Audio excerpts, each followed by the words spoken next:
प्रिय विद्यार्थियों, BA part 3 के इस पहले पेपर की कक्षा को आज हम आरंभ कर रहे हैं। आपका पहला पेपर मत्स्य विश्वविद्यालय के अनुसार धर्म दर्शन है।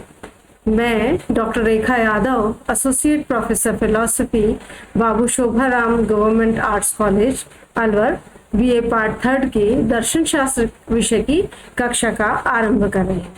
आज का हमारा जो टॉपिक है वो है धर्म दर्शन का स्वरूप भाग 1। आपके मत्स्य विश्वविद्यालय के पाठ्यक्रम में धर्म दर्शन का स्वरूप या nature of philosophy of religion ये पहला टॉपिक है। इस टॉपिक को हम विस्तार से 3 या 4 लेक्चर्स में पढ़ेंगे। अब धर्म दर्शन, जैसे कि आप इसमें देख रहे हैं, 2 शब्द हैं, धर्म और दर्शन, और आपके इस पेपर का भी नाम है धर्म दर्शन।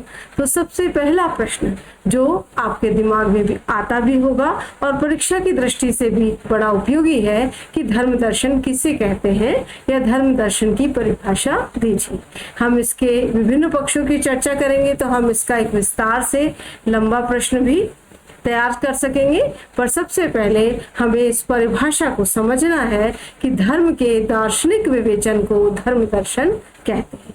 अब आपने परिभाषा तो याद कर ली कि धर्म का दार्शनिक विवेचन यानी धर्म की बौद्धिक व्याख्या जो है वो धर्म दर्शन कहलाता है, परंतु दार्शनिक विवेचन है क्या, इसे समझना भी आपके लिए आवश्यक हो जाता है। तो दर्शन, जैसा कि आप विगत 2 सत्रों में भी आप दर्शन शास्त्र विषय के विद्यार्थी हैं तो ये जान रहे हैं कि दर्शन विषय जो है उसमें किस प्रकार से तार्किक चिंतन किया जाता है, यानी किसी भी विचार की जो परीक्षा है या किसी विचार को हम स्थापित करते हैं तो उसमें तर्क की सहायता ली जाती है। तो बौद्धिक चिंतन जो है वो दर्शन का एक आवश्यक पक्ष है। तो जब हम धर्म के दार्शनिक विवेचन की बात करते हैं तो इसका अर्थ स्पष्ट है कि धर्म दर्शन में धर्म को बौद्धिक ढंग से समझने का प्रयास किया जाता है। जब हम बौद्धिक ढंग से समझते हैं तो प्रश्न एक और उठता है कि क्या हम बुद्धि की विधि से या बुद्धि के माध्यम से धर्म की समालोचना कर रहे हैं? तो ऐसा नहीं है। दर्शन जो है उसकी जब एक और परिभाषा दी जाती है तो कहा जाता है कि दर्शन संप्रत्यात्मक चिंतन है। संप्रत्यात्मक यानी कंसेप्चुअल, यानी कंसेप्ट्स के माध्यम से यहाँ पर डिस्कोर्स चिंतन किया जा रहा है। अब कंसेप्ट्स क्या हैं? जब हम किसी भी विषय को समझते हैं तो विषय की एक ऐसी अवधारणा या परिभाषा प्राप्त करते हैं जिसमें उस विषय का सार लक्षण का अभिप्राय क्या है, उसके बिना आप उस विषय को जो है स्वीकार ही नहीं कर सकते। यानी उस लक्षण की अनुपस्थिति में वह विषय उस संप्रत्ति के रूप में जाना ही नहीं जा सकता।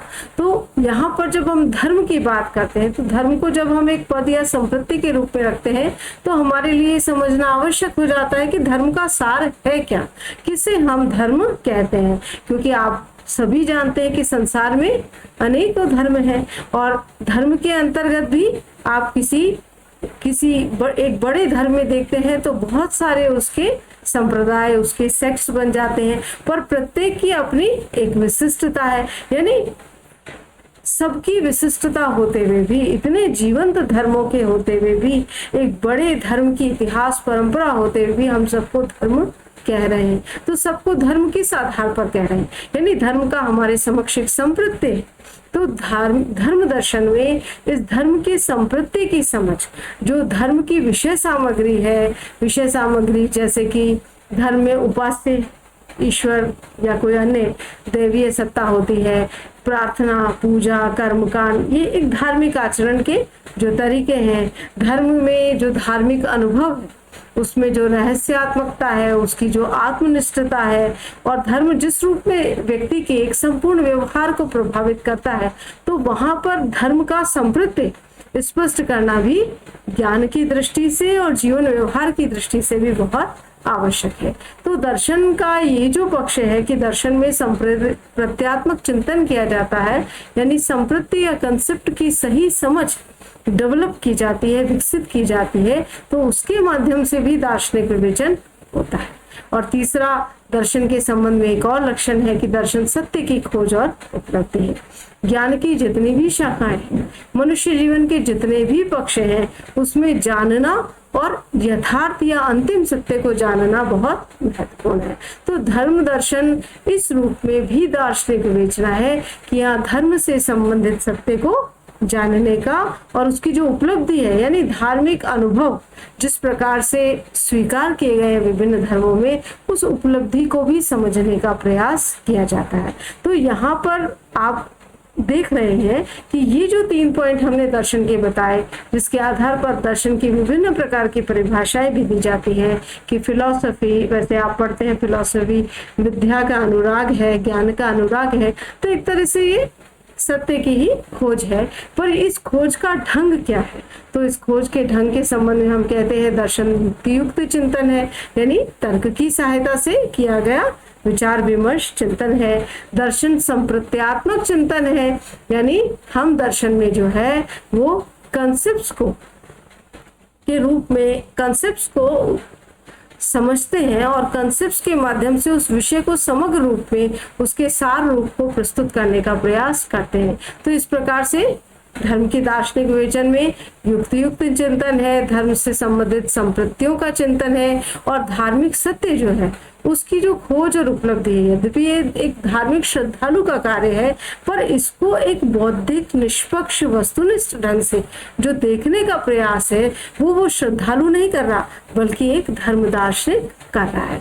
तो इस रूप में आपने विस्तार से जाना कि धर्म की बौद्धिक व्याख्या या धर्म का दार्शनिक विवेचन किस प्रकार से किया जाता है, और धर्म का दार्शनिक विवेचन दर्शन शास्त्र की जिस शाखा में किया जाता है वो धर्म दर्शन कहलाता है।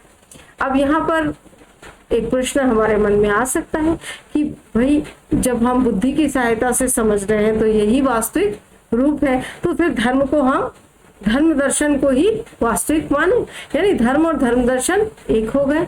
परंतु ऐसा नहीं। दर्शन जो है उसको आप इस रूप में समझ सकते हैं कि मानव जीवन में दर्शन जो है वो उसके आधार को, जिस भी आधार पर मनुष्य अपना जीवन जीता है, व्यवहार करता है, आचरण करता है, अपनी विभिन्न मांगों को पूरा करता है, वो उसका एक जो है उसकी एक समझ होती है यथार्थ या सत्य के प्रति। और इस रूप में जब वो जीवन जीता है तो वो इतनी गहराई से उसका बौद्धिक विश्लेषण नहीं करता, इतनी गहराई से वो जो है उसको डूबकर नहीं देखता, वहां वो जीता है। परंतु दर्शन जो है वो एक तरह से इस जीने को बौद्धिक ढंग से देखने का प्रयास है। तो धर्म और धर्म दर्शन दोनों भिन्न भिन्न है, पर ये संबंधित क्यों है? संबंधित इसलिए है क्योंकि धर्म की दार्शनिक विवेचना धर्म दर्शन में की जा रही है। परंतु धर्म और धर्म दर्शन में भेद क्या है ये भी आपको समझना आवश्यक है।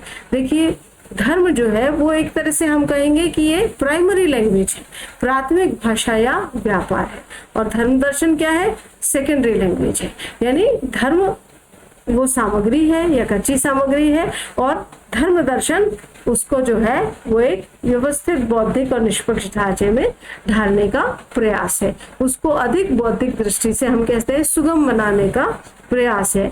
और प्रत्येक धर्मावलंबी ये चाहता है, वो विभिन्न धार्मिक अनुभवों को महसूस करता है, उसको अच्छा लगता है, और उसको अपने धर्म में या अपने ईश्वर के प्रति निष्ठावान होने के लिए किसी तर्क वितर्क की आवश्यकता नहीं होती, पर उसको ये जरूर लगता है कि वो जो महसूस कर रहा है वो दूसरे को समझा सके। तो इस रूप में उसको बौद्धिक युक्तियों की आवश्यकता होती है, और धर्म दर्शन में इस प्रकार की बौद्धिक युक्तियों से धर्म को समझने का प्रयास किया जाता है। और जैसा कि हमने ये पहले भी कहा कि दर्शन तो सत्य की खोज और उपलब्धि है।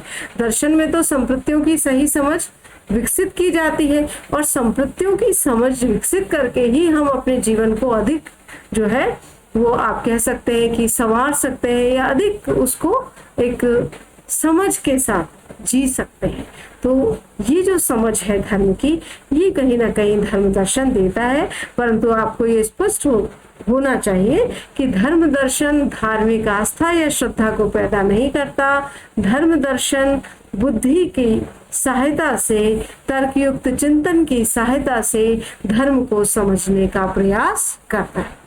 अब यहाँ पर एक दूसरा पॉइंट भी आप विद्यार्थियों को ध्यान रखना चाहिए कि धर्म जो है उसमें सेल्फ इन्वॉल्वमेंट होता है, यानी एक जो धार्मिक व्यक्ति होता है, जैसे आप में से भी जिस जिस धर्म को स्वीकार करते हैं उसके अनुसार आपका जीवन संचालित होता है, तो आप में उसमें इन्वॉल्वमेंट है, यानी आप अपने व्यक्तित्व को, अपने को उससे परे जाकर नहीं देख सकते। तो धर्म एक तरह से आत्मग्रसन या सेल्फ इन्वॉल्वमेंट का तत्व रखता है।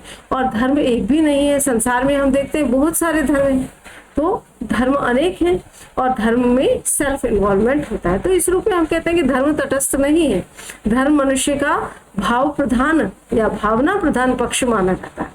परंतु धर्म दर्शन को जब आप देखते हैं तो धर्म दर्शन जो है उसमें एक प्रकार की तटस्थता है, यानी धर्म दर्शन न तो धर्म का आलोचक है, न ही वहां पर जो है एक धर्मालु या श्रद्धालु बन करके धर्म को समझा जा रहा है। ये धर्म के प्रति एक संवेदनशील व्यवहार को हम इसे कह सकते हैं, पर इस संवेदनशील व्यवहार में पूर्ण निष्पक्ष बौद्धिक चिंतन है। तो धर्म दर्शन इस रूप में धर्म की तुलना में व्यापक है, क्योंकि उसका विस्तार ज्यादा है और वो तटस्थ है। तो यहाँ पर हम धर्म और धर्म दर्शन के भेद को यदि समझे तो दो चीजें हैं, धर्म प्राथमिक भाषा या व्यापार है, जबकि धर्म दर्शन द्वितीय श्रेणी की भाषा या व्यापार है। धर्म में एक सेल्फ इन्वॉल्वमेंट का तत्व या आत्मग्रसन का तत्व रहता है, वो मनुष्य की भावनात्मक अनुभूति है, उसको आप तटस्थ नहीं कह सकते। और धर्म अनेक होते हैं, परंतु धर्म दर्शन ज्ञान की एक ऐसी शाखा है, दर्शन की एक ऐसी शाखा है जो धर्म की तुलना में अधिक व्यापक है और उसका स्वरूप तटस्थ है। तो आज के इस लेक्चर में हमने जो भी समझा उसके आधार पर आपको कुछ प्रश्नों का अभ्यास करना है। पहला प्रश्न है आपके लिए, धर्म दर्शन की परिभाषा दीजिए। ये प्रश्न जो है छोटे रूप में भी आता है और जैसे जैसे हम धर्म दर्शन के स्वरूप को आगामी लेक्चर्स में पढ़ेंगे तो आप इसकी परिभाषा देते हुए इसके स्वरूप को भी विस्तार से समझा सकते हैं। दूसरा है दर्शन की परिभाषा दीजिए, क्योंकि धर्म दर्शन प्रश्न पत्र जो है वो दर्शन की ही शाखा है, तो यहाँ पर आपसे पूछा जा सकता है। जब आप ये बात करते हैं कि धर्म दर्शन दार्शनिक विवेचना है तो फिर दर्शन क्या है, ये प्रश्न भी आपसे पूछना उपयुक्त है। तो आपको ये भी पता होना चाहिए दर्शन क्या है। दर्शन की परिभाषा हमने 3 प्रकार की परिभाषाओं की चर्चा की थी, तो आप उनको युक्तियुक्त ढंग से प्रस्तुत कर सकते हैं। जो तीसरा महत्वपूर्ण प्रश्न है आपके लिए कि ये आपको समझ होनी चाहिए कि जब हम फिलॉसफी ऑफ रिलीजन को पढ़ते हैं तो हमें ये स्पष्ट हो कि रिलीजन और फिलॉसफी ऑफ रिलीजन दोनों अलग अलग हैं, यानी हम रिलीजन में और फिलॉसफी ऑफ रिलीजन में जो है भिन्नता को की समझ हमारे अंदर होनी चाहिए। अब एक चौथा प्रश्न मैं आपके लिए इसलिए दे रही हूँ कि आप सोचने का प्रयास कीजिएगा। प्रश्न ये है कि धर्म को मनुष्य का संपूर्ण व्यापार क्यों कहा जाता है। इस प्रश्न के संबंध में मैं आपको सिर्फ एक क्लू देती हूँ कि हमने इस स्लाइड में जो चर्चा की उसमें हमने सेल्फ इन्वॉल्वमेंट की बात करी। उसमें हमने कहा कि धर्म जो है वो तटस्थ व्यापार नहीं है, धर्म दर्शन तटस्थ व्यापार है। तो इसलिए जब आप धर्म और धर्म दर्शन की बात करते हैं तो उसमें कहते हैं कि धर्म मनुष्य का संपूर्ण व्यापार है। तो यही प्रश्न आपको अगले लेक्चर तक के लिए सोचने के लिए दे रही हूँ।